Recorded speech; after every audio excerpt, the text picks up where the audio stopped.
Assalamualaikum warahmatullahi wabarakatuh. Halo teman-teman, jumpa lagi di channel Belajar Finance. Apa kabar teman-teman? Sehat-sehat semua ya. Oke, di video kali ini edisi tanggal 22 Agustus 2023 ya, di hari Selasa. Saya mau sharing, kali ini videonya nggak bahas atau nggak menganalisa saham secara mendetail dan mendalam ya. Saya cuma mau sharing tentang fenomena yang terjadi hari ini ya, terutama terhadap kenaikan harga saham PTBA. Nah, nanti kita akan ambil beberapa poinnya ya dari kenaikan harga saham PTBA ini, kira-kira apa yang bisa kita ambil pelajaran dari yang terjadi terhadap kenaikan harga saham PTBA ini ya. Ini sharing ringan aja teman-teman, tapi mudah-mudahan ada manfaat yang bisa diambil ya. Tentang pembahasan atau analisis saham PTBA sendiri, di video-video saya sebelumnya sudah ada tentang nilai atau harga wajarnya, kemudian bagaimana prospeknya sudah ada, silahkan teman-teman bisa cek lagi. Nah, kali ini kita akan melihat sekilas saja ya, dan kita ambil ada message apa sebetulnya dari kejadian seperti ini ya, dari momentum harga PTBA seperti hari ini yang terjadi ya.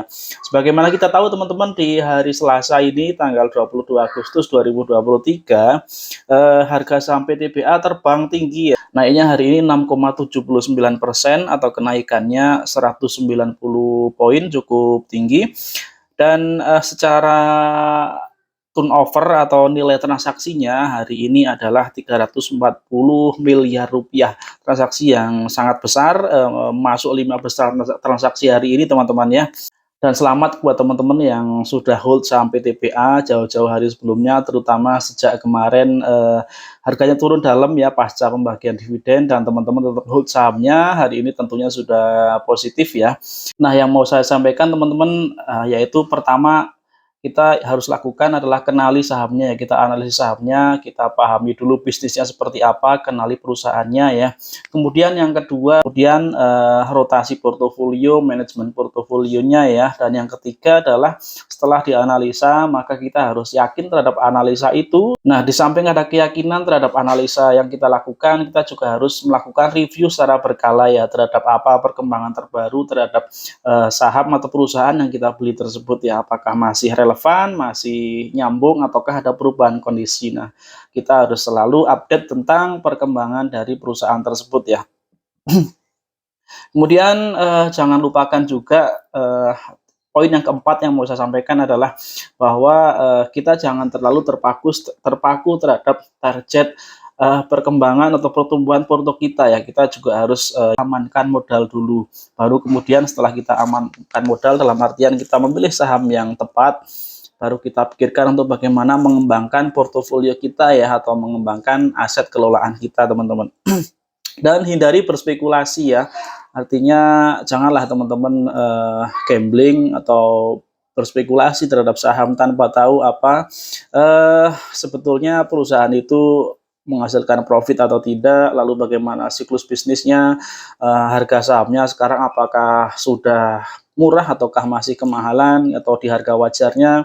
Jadi harus dianalisa dulu teman-teman ya. Kemudian yang poin kelima adalah tetapkan target yang realistis ya dalam teman-teman berinvestasi di saham. Nah, target ini erat kaitannya dengan metode yang dipakai sama kita.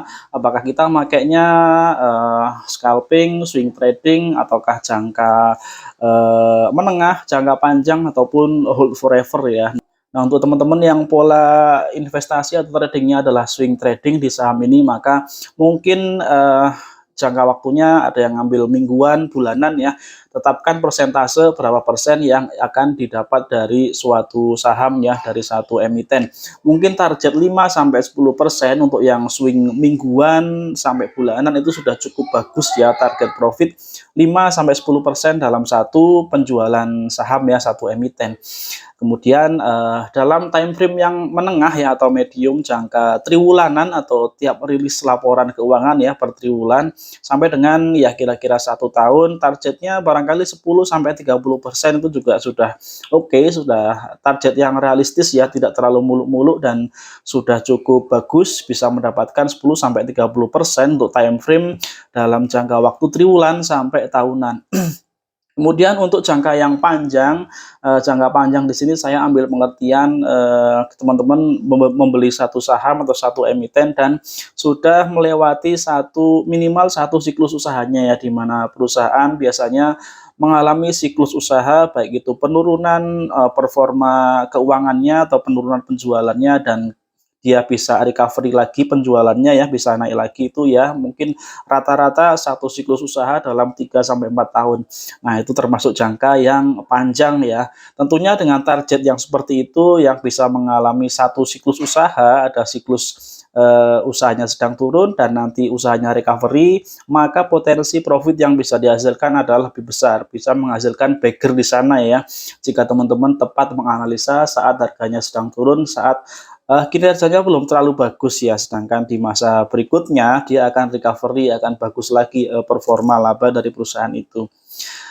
Oke, dan kemudian, jangka waktu berikutnya dalam trading atau investasi saham ini, teman-teman mungkin ada juga, 1, 2 saham yang akan di-hold forever ya, yang akan dipegang terus selamanya ya. Apakah ada saham yang pantas dilakukan hold forever ini? Kalau menurut saya ada ya, ada dan tetap, bagus juga ada satu saham yang di-hold forever, terutama barangkali dari sisi pertumbuhan kinerjanya yang tiap tahun dia pertumbuhan labanya bagus, selalu tumbuh dan pertumbuhannya ya kalau di atas 10% pertumbuhannya itu saya rasa udah bagus ya pertumbuhan, labanya dari tahun ke tahun dan konsisten ya. Itu bisa di-hold forever. Selain pertumbuhan laba juga satu hal lagi barangkali yang bisa jadi pertimbangan untuk sahamnya bisa di-hold forever adalah konsistensi dan besaran dividennya ya. Dia tiap tahun membagikan dividen dengan jumlah persentase atau yield dividen yang diberikan yang besar ya, yang bisa diterima oleh teman-teman sebagai return yang layak untuk diterima ya. Dan kata-kata layak untuk diterima sebagai return investasi atau yield tersebut ya tentunya relatif, namun bisa dibandingkan mungkin dengan suku bunga deposito atau mungkin dibandingkan dengan suku bunga surat utang ya, atau dengan investasi yang lainnya. Silakan teman-teman bandingkan ya, dan apakah sudah sesuai dengan yang diharapkan, dan itu tentunya terkait dengan profil resiko dari teman-teman masing-masing ya. Itu teman-teman, sharing ringan kali ini ya, kali ini nggak nganalisis saham dulu, kita ngobrol ringan saja dan apa ya, kita kembali refresh kira-kira, apa yang perlu kita, eee apa yang perlu kita pedomani ya atau kita lakukan dalam dunia pasar modal ini teman-teman. Mudah-mudahan bermanfaat ya. Terima kasih yang sudah nonton. Kita jumpa lagi di video-video berikutnya. Teman-teman mau sharing silahkan ditulis di kolom komentar. Assalamualaikum warahmatullahi wabarakatuh.